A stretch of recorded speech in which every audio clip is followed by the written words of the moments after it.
আসসালামু আলাইকুম রহমতুল্লাহ। সুপ্রিয় শিক্ষার্থী, নতুন আরো একটি লাইভ ক্লাসে সবাইকে স্বাগত জানাচ্ছি। আমার কথা ক্লিয়ারলি শোনা যাচ্ছে কিনা এবং বোর্ডটি ক্লিয়ারলি দেখা যাচ্ছে কিনা একটু ইনশিওর করা যে সবকিছু ক্লিয়ার আছে কিনা। আমি আমার দিক থেকে চেক করলাম, আলহামদুলিল্লাহ ঠিক আছে। একটু সবাই জানাই যে সবকিছু ক্লিয়ার আছে কিনা, দেন আমাকে শোনা যাচ্ছে কিনা।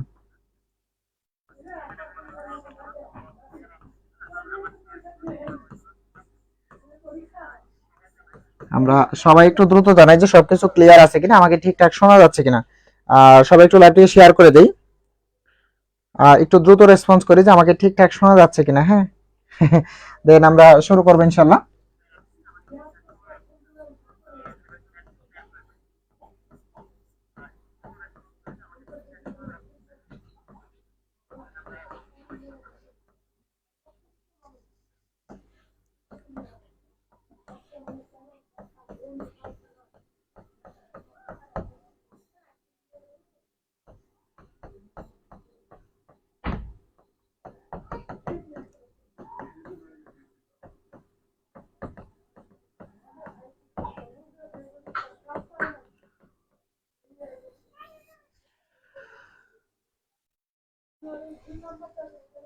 আচ্ছা, আমাদের সুমন ইসলাম হচ্ছে যারা আমি সেকেন্ড ইয়ার। হ্যাঁ ঠিক আছে, আমাদের হ্যাঁ মেম যুক্ত হয়ে গেছে, সালাম দিয়েছে, ওয়ালাইকুম আসসালাম। একটু জানাও যে সবকিছু ক্লিয়ার আছে কিনা, আমাকে ঠিকঠাক শোনা যাচ্ছে কিনা। ভাই কিছু বোঝা যাচ্ছে না। আচ্ছা, কি বোঝা যাচ্ছে না বলো, মানে লেখা বোঝা যাচ্ছে কি না সেটা বলো। আচ্ছা, সময় একটু জানাও যে সবকিছু ক্লিয়ার আছে কিনা, আর একটু লাইভটি শেয়ার করে দেওয়ার চেষ্টা করি। হ্যাঁ, একটু জানাও যে সবকিছু ক্লিয়ার আছে কিনা। আচ্ছা মিম, কি বোঝা যাচ্ছে না, কি শোনা যাচ্ছে না, একটু বলো। আচ্ছা এখন ক্লিয়ার, ঠিক আছে মিম, থ্যাংক ইউ। আচ্ছা, আমরা কে কোথা থেকে যুক্ত হয়েছে একটু দ্রুত জানাই যে আমরা কে কোন জায়গা থেকে যুক্ত হয়ে গেছি। হ্যাঁ, আজকে হচ্ছে আমাদের পঞ্চম অধ্যায়ের প্রথম ক্লাস। প্রথম ক্লাস বলতে আমরা একটা টপিক নিয়ে শুধুমাত্র আলোচনা করব আজকে, দেন হচ্ছে আমরা রুটিন ওয়াইজ ক্লাস নেওয়ার চেষ্টা করব। আচ্ছা, একটু জানাই যে আমাদের সবকিছু ক্লিয়ার আছে কিনা, আর কে কোন জায়গা থেকে যুক্ত হয়ে গেছি আমরা। সবাই একটু বন্ধু বান্ধব পরিচিত জন যারা আছে তাদেরকে একটু কষ্ট করে মেনশন করে দেওয়ার চেষ্টা করি। হ্যাঁ, দেন আমরা শুরু করতে পারবো।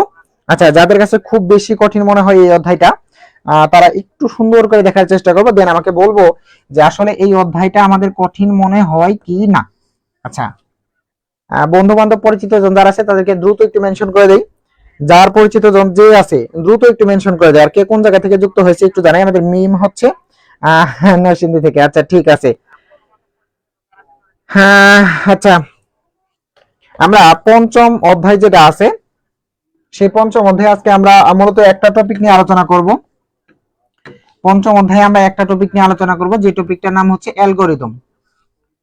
পঞ্চম অধ্যায়ে একটা টপিক নিয়ে আলোচনা করব, সেটা নাম হচ্ছে অ্যালগরিদম। আচ্ছা, এই পঞ্চম অধ্যায়ে অ্যালগরিদম আমাদের কয়েকটা টাইপের অঙ্ক হয়। একটা টাইপের নাম হচ্ছে অ্যালগরিদম, মানে পঞ্চম অধ্যায় থেকে দুইটা সৃজনশীল আসবে। ও আচ্ছা, এটা আগে বলে নেই যে পঞ্চম অধ্যায় থেকে টোটাল সৃজনশীল ফাইনাল এক্সামে কয়টা কমন পড়বে। দেখো, পঞ্চম অধ্যায়ে টোটাল সৃজনশীল কমন পড়বে আমাদের দুইটা, মানে সৃজনশীল দুইটা এখান থেকে আসে।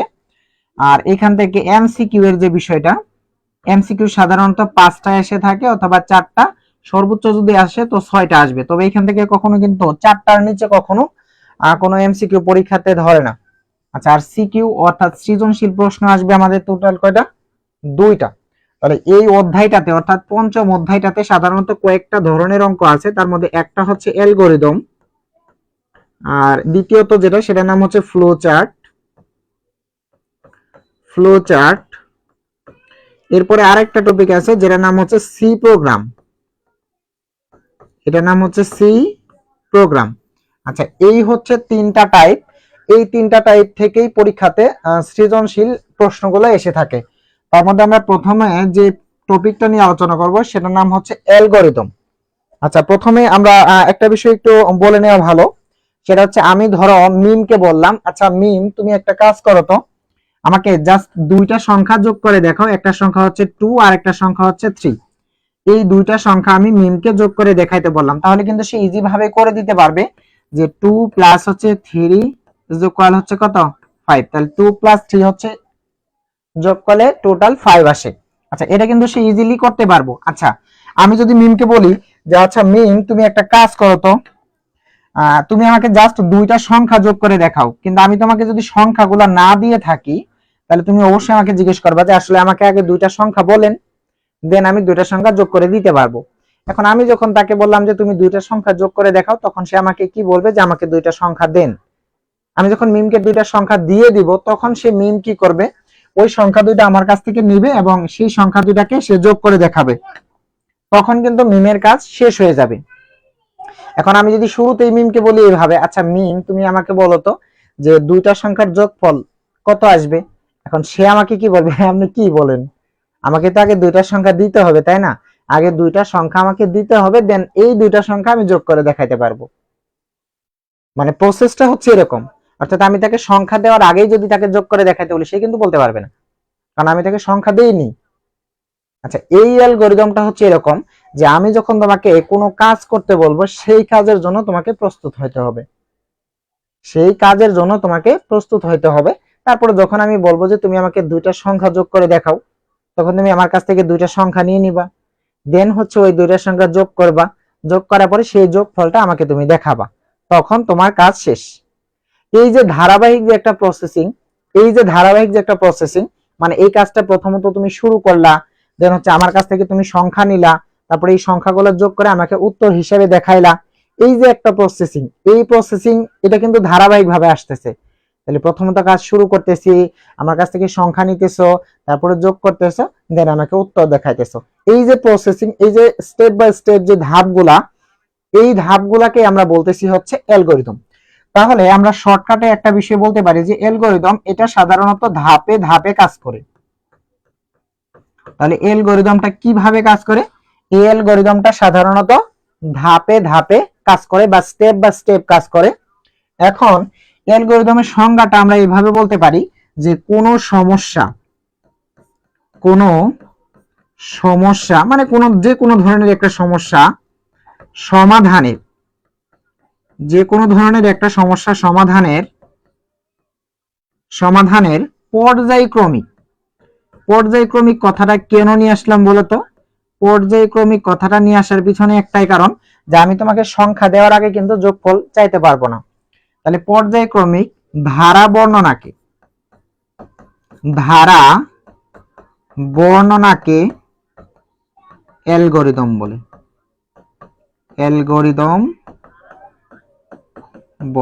তার মানে কোনো একটা সমস্যা সমাধানের পর্যায়ক্রমিক যে একটা ধারা বর্ণনা আছে সেটাকে আমরা বলবো অ্যালগরিদম। তাহলে আমরা শর্টে বলতে পারি এইভাবে যে অ্যালগরিদমটা সাধারণত ধাপে ধাপে কাজ করে, মানে স্টেপ বাই স্টেপ কাজ করে, মানে একটা স্টেপ কাজ করবে দেন আরেকটা স্টেপ কাজ করবে এরকম। তাহলে কোনো সমস্যার সমাধানের পর্যায়ক্রমিক যে একটা ধারা বর্ণনা আছে তাকে আমরা বলবো অ্যালগরিদম। এখন এই অ্যালগরিদম তৈরির কিছু নিয়ম রয়েছে, তার মধ্যে প্রথমত আমরা যেটা করব সেটা হচ্ছে সরল অ্যালগরিদম তৈরির নিয়মটা একটু শিখে ফেলবো। সরল অ্যালগরিদম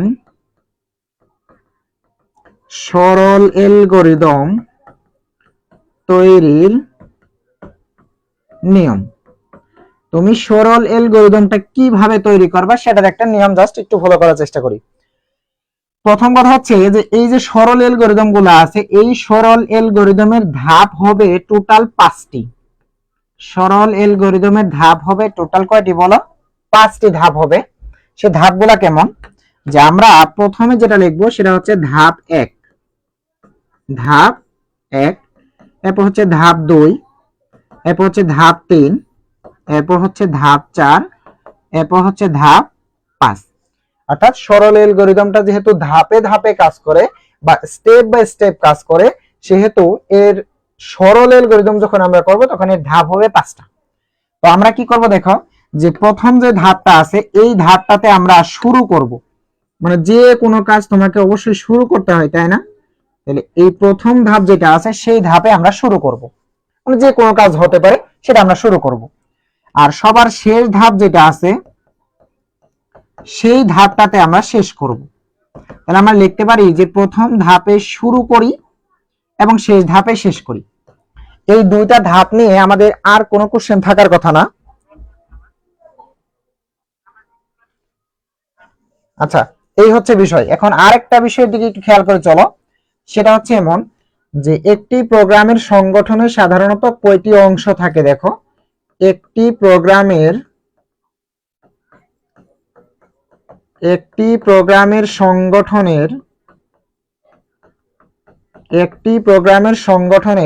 3টি অংশ থাকে। 3টি অংশ থাকে, মানে একটা প্রোগ্রামের সংগঠনে সাধারণত 3টা অংশ থাকে। যেমন ধরো তুমি একটা রুমে প্রবেশ করতেছো, একটা রুমে যখন তুমি ঢুকবা তখন এটাকে বলে ইনপুট করা। কি করা? ইনপুট করা। এখন ওই রুমের মধ্যে তুমি যা কিছু করবা এটাকে বলে প্রসেসিং করা বা প্রক্রিয়াকরণ করা। যখন তুমি রুম থেকে বের হয়ে যাবা সেটাকে বলে আউটপুট বা ফলাফল প্রদর্শন করা। যেমন ধরো তুমি কলেজে ঢুকলা, এই যে কলেজের গেট দিয়ে যখন ঢুকলা এটাকে বলে ইনপুট করা। এখন কলেজের ভেতরে তুমি যা কিছু করবে এটাকে বলে প্রসেসিং করা বা প্রক্রিয়াকরণ করা। যখন তুমি কলেজ থেকে বের হয়ে আসবা তখন এটাকে বলে আউটপুট বা ফলাফল প্রদর্শন করা। আচ্ছা, তাহলে এখানে আমরা 3টা স্টেপ পাইলাম। একটা স্টেপ পাইলাম যেটা, সেটা হচ্ছে ইনপুট। আরেকটা পাইলাম যেটা, সেটা হচ্ছে প্রসেসিং বা প্রক্রিয়াকরণ করা।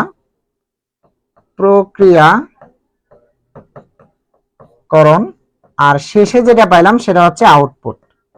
তাহলে একটা রুমে যখন আমরা ঢুকলাম তখন এটাকে কি বলি বলো? ইনপুট বলি। আর এর ভেতরে আমরা যা কিছু করলাম এটা হচ্ছে প্রসেসিং। যখন সেখান থেকে বের হয়ে আসবে এটাকে বলে আউটপুট।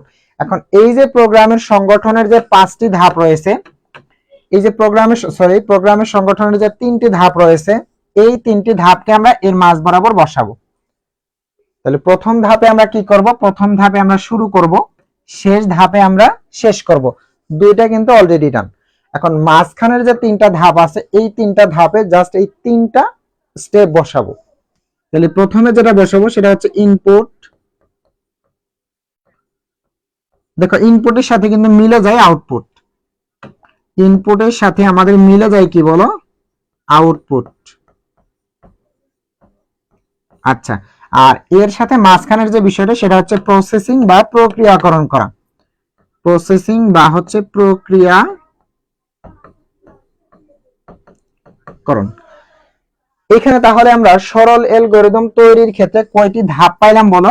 সরল অ্যালগরিদম তৈরির ক্ষেত্রে ধাপ হবে কয়টি বলো? ধাপ হবে 5টি। অর্থাৎ পঞ্চম অধ্যায়ের অ্যালগরিদম করতে গেলে তোমাকে অবশ্যই প্রথম স্টেপের মধ্যে শুরু করতে হবে এবং শেষ স্টেপের মধ্যে শেষ করতে হবে। অর্থাৎ প্রথম ধাপে আমরা শুরু করি আর শেষ ধাপে আমরা শেষ করি। তাহলে দুইটা ধাপ কিন্তু অলরেডি ডান। আর মাঝখানের যে 3টা ধাপ রয়েছে এখানে আমরা কি করব দেখো, এটা হচ্ছে ইনপুট, তারপরে প্রক্রিয়াকরণ, তারপরে হচ্ছে আউটপুট। এই হচ্ছে আমাদের সরল অ্যালগরিদম তৈরির 5টা ধাপ। আলহামদুলিল্লাহ অনেকেই যুক্ত হয়ে গেছি। আচ্ছা ঠিক আছে, অনেকেই সালাম দিচ্ছি। ওয়ালাইকুম আসসালাম। আচ্ছা, আবারও বলছি বিষয়টা। তাহলে প্রথম কথা হচ্ছে সরল অ্যালগরিদম তৈরির ক্ষেত্রে আমাদের সূত্রের ধাপ হবে টোটাল 5টা। আমরা প্রথম ধাপে শুরু করব, আমরা শেষ ধাপে শেষ করব।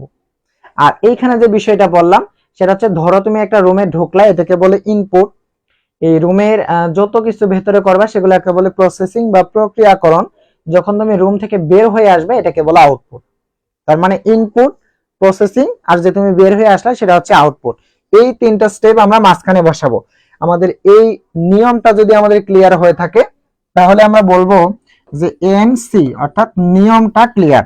মানে আমরা দ্রুত একটু রেসপন্স করি যে এনসি অর্থাৎ নিয়ম ক্লিয়ার, দ্রুত জানাই। দেন আমরা একটা অঙ্কে যাব।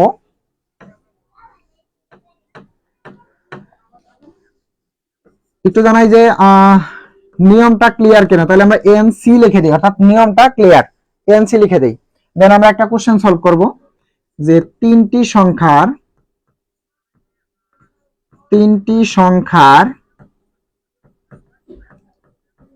সংখ্যার গড় নির্ণয়ের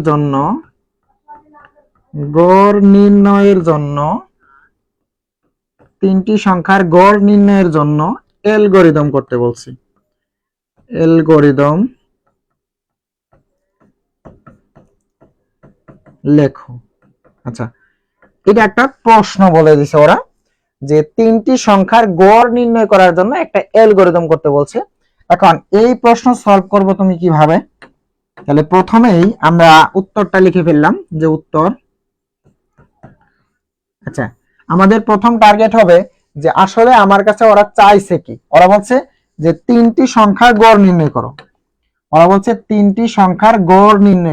এখানে ওরা কি তিনটি সংখ্যা তোমাকে বলে দিছে? ওরা কি তিনটা সংখ্যা তোমারে বলছে? বলে নাই। যে কারণে আমরা বলবো কি, দেখো যে ধরি তিনটি সংখ্যা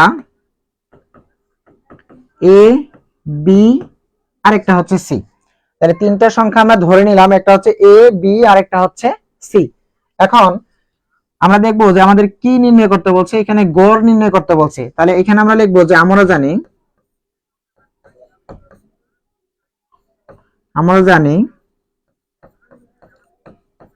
তিনটি সংখ্যার গড়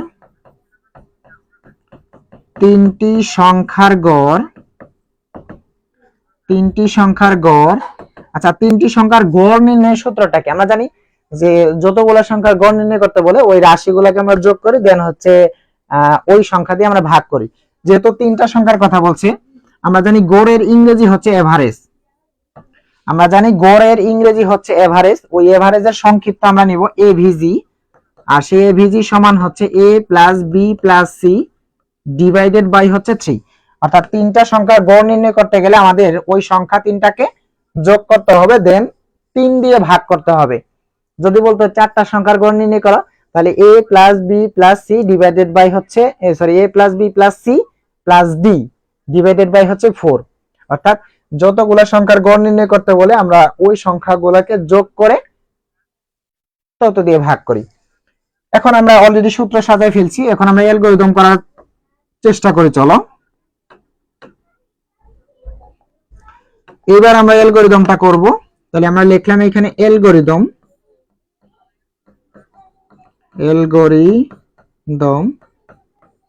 আচ্ছা, আমরা জানি অ্যালগরিদমের ধাপ কয়টা হবে, এখানে 5টা। আমরা সেখানে বাংলাতে দেখে আসছি, এবার আমরা ইংলিশে করব।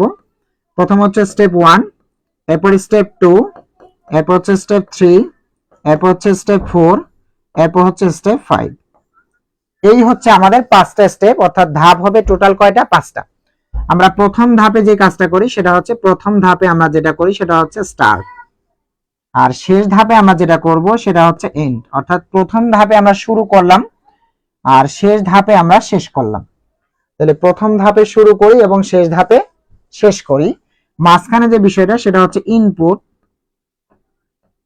এখন ইনপুটের যে বিষয়টা, এখন আমি যদি তোমাকে বলি আচ্ছা তিনটা সংখ্যা আমাকে যোগ করে দেখাও, তাহলে তুমি কি করবা? আমার কাছে প্রথমত তিনটা সংখ্যা নিবা। তাহলে এখানে ইনপুট হিসাবে আমাদের যে বিষয়টা যাবে, দেখো এখানে এ এর মান, বি এর মান এবং সি এর মান, এই তিনটা মান কিন্তু আমরা জানি না। আমরা এ এর মানটাও জানি না, বি এর মানটাও জানি না, সি এর মানটাও জানি না। অর্থাৎ যে সকল রাশির মান এখানে আমাদের অজানা সেগুলাকে আমরা বলি চলক। তাহলে এখানে এ বি সি, এখানে তিনটা চলক, এজন্য ইনপুট হিসাবে আমরা এই এ বি সি কে নেব। তাহলে ইনপুট হিসাবে আমরা কাকে ধরবো বলো? যে সমান চিহ্নের পরে যেটার মান আমরা জানি না সেটা ইনপুট হিসাবে লিখতে হয়। তাহলে এখানে আমরা এ এর মান, বি এর মান, সি এর মান জানি না, যে কারণে আমাদের ইনপুট হবে কি বলো? A B C. আমাদের ইনপুট হবে কি? এ বি আর হচ্ছে সি। অর্থাৎ ইনপুট হিসাবে আমরা নিব এ বি সি। এখন 3 নাম্বার ঘরে যেটা যাবে, 3 নাম্বার ঘরে সবসময় মাথায় রাখবা যে 3 নাম্বার ঘরে আসলে সূত্র বসাতে হয়। এখন যেহেতু আমাদের গড়ের অঙ্ক করতে বলছে, সেহেতু আমরা গড় নির্ণয় করার সূত্রটা এখানে অ্যাপ্লাই করব। তাহলে এভারেজ সমান হচ্ছে a plus B plus C divided by হচ্ছে 3। আমরা জাস্ট এখানে সূত্রটা ইনক্লুড করলাম। আচ্ছা, এইবার যেটা করব সেটা হচ্ছে প্রিন্ট করব কি আমরা, অর্থাৎ প্রিন্ট মানে হচ্ছে ফলাফল। তুমি ফলাফল হিসাবে কি দেখাবা, তুমি ফলাফল হিসাবে কি দেখাবা বলো। তাহলে আমরা প্রিন্ট করব কি, তোমার কাছে যেহেতু বলছে যে তুমি গড় নির্ণয় করো, তোমার কাছে যেহেতু বলছে তুমি কি নির্ণয় করো, গড় নির্ণয় করো, তাহলে অবশ্যই ফলাফল হিসাবে তোমাকে গড় দেখাইতে হবে। তার মানে প্রিন্ট করব আমরা কাকে বলো, প্রিন্ট করব হচ্ছে এভারেজ কে, অর্থাৎ গড় কে। যে কারণে আমরা এখানে লিখব প্রিন্ট এভারেজ। এই হচ্ছে বিষয়। তাহলে আমরা এই অ্যালগরিদমটা কিভাবে করলাম দেখো। তাহলে প্রথম ধাপে আমরা শুরু করি আর শেষ ধাপে আমরা শেষ করি। দেন হচ্ছে ইনপুট হিসাবে আমরা কি লিখব, এখানে সমান চিহ্নের পরে যে সকল রাশির মান আমরা জানি না সেগুলোকে ইনপুট হিসাবে লিখতে হয়। তাহলে এখানে এ বি সি এর মান যেহেতু জানি না, সেহেতু ইনপুট হিসাবে আমাদের এ বি সি কে নিতে হবে। আর 3 নম্বরে যেটা, সেখানে সূত্র লিখতে হয়। যে অঙ্কটা তোমাকে করতে বলা হবে সেই সূত্রটা তুমি 3 নাম্বার ঘরে অ্যাপ্লাই করবে। তারপরে 4 নম্বরে প্রিন্ট করতে হবে। সেখানে আমরা কি প্রিন্ট করব, যে আমাকে যেটা নির্ণয় করতে বলা হয়েছে, অর্থাৎ সমান চিহ্নের আগে যেটা লেখা থাকবে সেটাকে জাস্ট তুমি 4 নাম্বার ঘরে প্রিন্ট আউট করে দিবা, শেষ।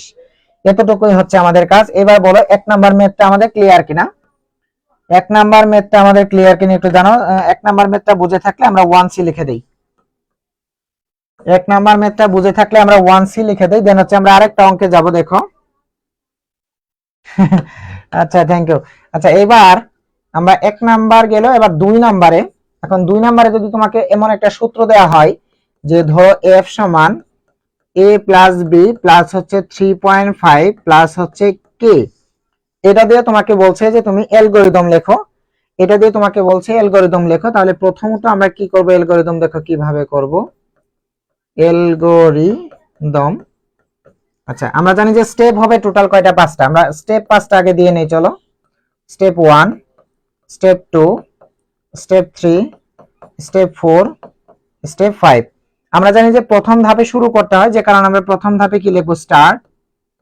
তারপরে শেষ ধাপে আমরা কি করব, এন্ড। এরপর আমাদের ইনপুট হিসাবে কি যাবে দেখো, ইনপুট হিসাবে দেখো কোনটার মান আমরা জানি না। এখানে কোনটার মান আমরা জানি না, এখানে আমরা এর মান জানি না, বি এর মান জানি না, কে এর মান জানি না। তাহলে ইনপুট হিসাবে যাবে এ, বি আর একটা হচ্ছে কে। আর 3 নম্বরে আমরা জানি সূত্র বসাতে হয়, যে কারণে আমরা সূত্রটা বসাবো যে f সমান হচ্ছে a plus B plus 3.5 plus হচ্ছে কে। আর আমরা জানি শেষ ধাপটাতে কি করতে হয়, প্রিন্ট করতে হয়। তাহলে আমরা প্রিন্ট করব কি দেখো, f, অর্থাৎ সমান চিহ্নের আগে যেটা আছে ঠিক সেটাকে আমরা প্রিন্ট করব। এতটুকুই হচ্ছে আমাদের কাজ। আচ্ছা, এটা ক্লিয়ার কিনা? আচ্ছা, ক্লিয়ার। হ্যাঁ, ক্লিয়ার।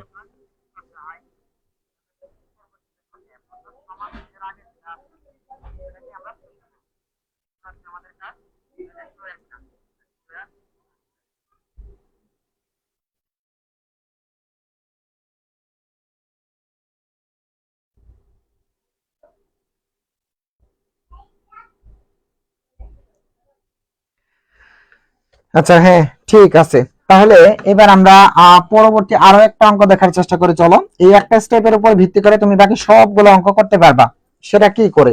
আচ্ছা, প্রথমত আমরা আরো একটা সূত্র লেখার চেষ্টা করি, 3 নাম্বার। সেটা হচ্ছে ধরো এখানে লেখা আছে k সমান 3.5c প্লাস হচ্ছে 6f। এখন এই সূত্রের উপর ভিত্তি করে তোমাকে বলছে যে অ্যালগরিদম লেখো, অ্যালগরিদম লেখো। আচ্ছা, এটাও সহজ। তাহলে প্রথমত আমরা অ্যালগরিদমটা একটু লিখে ফেলি, অ্যালগরিদম। আচ্ছা, এখন এই অ্যালগরিদমের ধাপ হবে টোটাল কয়টা বলো, 5টি। তাহলে স্টেপ 1, স্টেপ 2, স্টেপ 3, স্টেপ 4, আর দেন হচ্ছে স্টেপ 5 হবে। আচ্ছা, স্টেপ হচ্ছে 5। তাহলে প্রথম ধাপে আমরা কি করব, শুরু করব, আর শেষ ধাপে আমরা শেষ করব। এরপরে আমাদের ইনপুট কি যাবে বলো, সমান চিহ্নের পরে যেটার মান আমরা জানি না সেটা ইনপুট হিসেবে যায়। তাহলে ইনপুট হিসেবে কি যাবে, সি এর মান জানি না, এফ এর মান জানি না, তাহলে ইনপুট হিসেবে যাবে সি কমা হচ্ছে এফ। আর 3 নম্বরে আমরা জানি জাস্ট সূত্রটা লিখতে হয়, তাহলে আমাদের সূত্র হবে কি বলো এটা, তাহলে কে সমান 3.5 সি প্লাস হচ্ছে 6f। এখন আমরা প্রিন্ট করব, তাহলে আমাদের প্রিন্ট হবে কি শুধুমাত্র কে, তাহলে আমাদের প্রিন্ট হবে শুধুমাত্র কে, হয়ে গেল। এই হচ্ছে বিষয়।